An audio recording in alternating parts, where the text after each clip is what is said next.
જરા વિચારો, એક આખા શહેરને વીજળી આપતા વિશાળ પાવર ગ્રીડમાં એક નવું જનરેટર જોડવાનું છે. જો સહેજ પણ ભૂલ થઈ તો પરિણામ શું આવી શકે? આ કોઈ ઘરમાં સ્વિચ ચાલુ કરવાની વાત નથી. આ એકદમ ચોકસાઈ માંગી લેતું કામ છે. તો આજે આપણે ઓલ ડાર્ક લેમ્પ પદ્ધતિ વિશે જાણવાના છીએ, જે આ જોખમી કામને સરળ અને સુરક્ષિત બનાવે છે. તો આજના આ સેશનમાં આપણે શું જોવાના છીએ? પહેલાં તો એ સમજીશું કે આ સિંક્રોનાઇઝેશનની સમસ્યા છે શું? પછી એને ચકાસવાની 3 પદ્ધતિઓ પર નજર નાખીશું. અને એમાંથી આપણું ખાસ ફોકસ રહેશે ઓલ ડાર્ક પદ્ધતિ પર. પછી જોઈશું કે લેમ્પના આધારે કેવી રીતે કામ પાર પાડવામાં આવે છે. અને છેલ્લે આ પદ્ધતિની એક મોટી ખામી શું છે એ પણ જાણીશું. તો મૂળ સવાલ એ જ છે કે આટલા મોટા જનરેટરને ચાલુ પાવર ગ્રીડ સાથે સુરક્ષિત રીતે જોડવું કેવી રીતે? કારણ કે અહીં ટાઈમિંગનું બહુ મહત્વ છે. જો જરાક પણ તાલમેળ ચૂક્યા તો સાધનોને તો ભારે નુકસાન થાય જ, પણ આખા વિસ્તારની લાઇટો ગુલ થઈ શકે છે. સાચો એન્જિનિયરિંગ પડકાર તો આ જ છે. ચાલો આ સમસ્યાને જરા ઊંડાણમાં સમજીએ. સિંક્રોનાઇઝેશન એટલે શું? સીધા શબ્દોમાં કહીએ તો ગ્રીડના ધબકારા સાથે તાલમેલ બેસાડવો.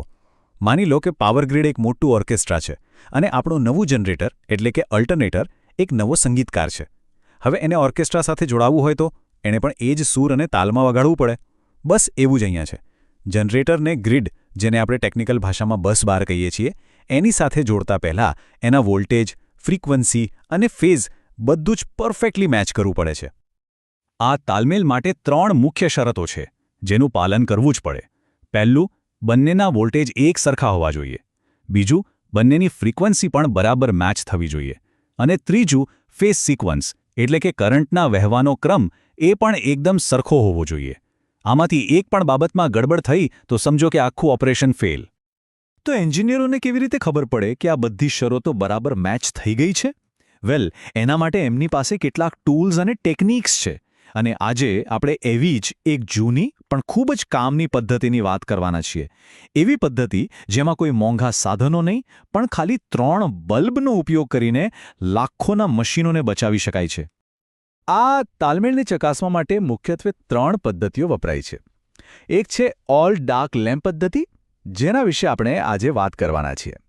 બીજી છે two bright one dark lamp પદ્ધતિ.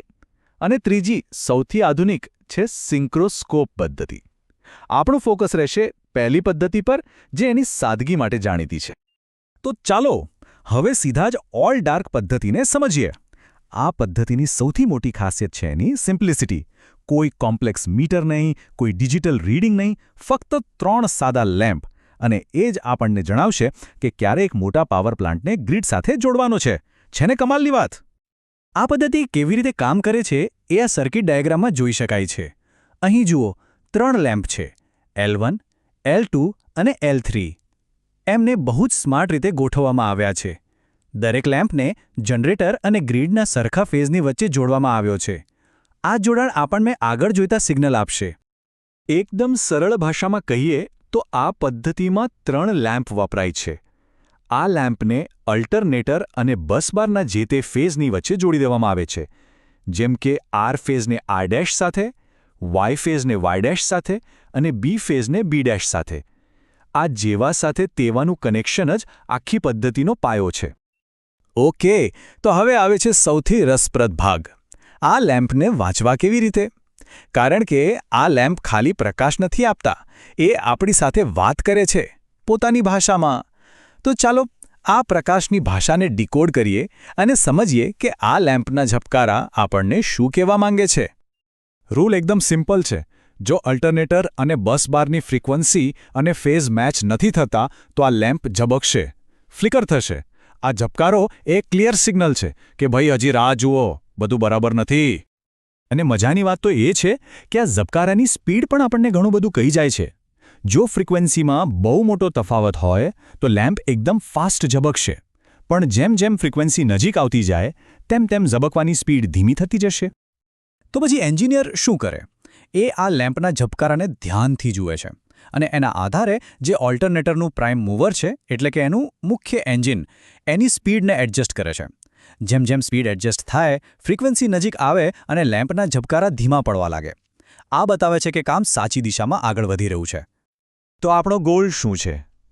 ગોલ એ છે કે આ ઝબકારાને એટલો ધીમો કરી દેવો કે બધા લેમ્પ લાંબા સમય સુધી બંધ એટલે કે ડાર્ક રહે. આ જે લાંબો ડાર્ક પીરિયડ છે એ જ આપણો ગ્રીન સિગ્નલ છે. એ જ બતાવે છે કે હવે બંને સિસ્ટમ એકબીજા સાથે લગભગ પરફેક્ટ સિંકમાં છે. અને પછી આવે છે એ મેજિક મોમેન્ટ, જે ઘડીની રાહ જોવાતી હતી. જ્યારે ત્રણેય લેમ્પ એકસાથે લાંબા સમય માટે ડાર્ક હોય, એ ડાર્ક પીરિયડની બરાબર વચ્ચે જ સિંક્રનાઇઝિંગ સ્વિચને ક્લોઝ કરવામાં આવે છે. અને બસ એક ક્લિકમાં આપણું વોલ્ટરનેટર સફળતાપૂર્વક પાવર ગ્રીડ સાથે જોડાઈ જાય છે. પણ શું આ પદ્ધતિ એકદમ પરફેક્ટ છે? વેલ, એન્જિનિયરિંગમાં ભાગ્યે જ કશું પરફેક્ટ હોય છે. આટલી સરળ અને ઉપયોગી હોવા છતાં આ પદ્ધતિની એક મુખ્ય ખામી પણ છે. એક એવો ડ્રોબેક જે જાણવો ખૂબ જરૂરી છે. આનો સૌથી મોટો ગેરફાયદો શું છે? એ છે કે લેમ્પમાં થોડો ઘણો વોલ્ટેજ હોવા છતાં એ પ્રકાશ નહીં આપે. સમજો કે કોઈ પણ લેમ્પને ચાલુ થવા માટે એક મિનિમમ વોલ્ટેજ જોઈએ. હવે જો વોલ્ટેજનો તફાવત હોય પણ એટલો ઓછો હોય કે લેમ્પ ચાલુ જ ન થઈ શકે, તો શું થશે? લેમ્પ તો આપણને બંધ જ દેખાશે, ભલે વોલ્ટેજ ડિફરન્સ 0 ન હોય. અને આના કારણે જ એક્ઝેક્ટ 0 વોલ્ટેજની ક્ષણ કઈ છે એ જાણવું મુશ્કેલ બની જાય છે. મતલબ કે જે ડાર્ક પીરિયડ આપણને દેખાય છે એ ખરેખર 0 પોઈન્ટ કરતાં થોડો લાંબો હોય છે. એટલે સ્વિચ બંધ કરવા માટે એકદમ પરફેક્ટ ટાઈમ શોધવો લગભગ અશક્ય છે અને થોડુંક એરર રહેવાની શક્યતા હંમેશા રહે છે. તો પછી સવાલ એ થાય કે જો આ પદ્ધતિમાં આવી ખામી છે તો પણ એન્જિનિયરો માટે એને શીખવી આટલી જરૂરી કેમ છે? કારણ કે આ પદ્ધતિ આપણને એન્જિનિયરિંગનો એક મૂળભૂત પાઠ શીખવે છે. એ આપણને શીખવે છે કે કેવી રીતે સરળતા અને અસરકારકતા વચ્ચે સંતુલન સાધવું. ક્યારેક સૌથી જટિલ સમસ્યાઓનો ઉકેલ સૌથી સાદા સાધનોમાં છુપાયેલો હોય છે. અને આ જ સમજ આ પદ્ધતિને આજે પણ એટલી જ મૂલ્યવાન બનાવે છે.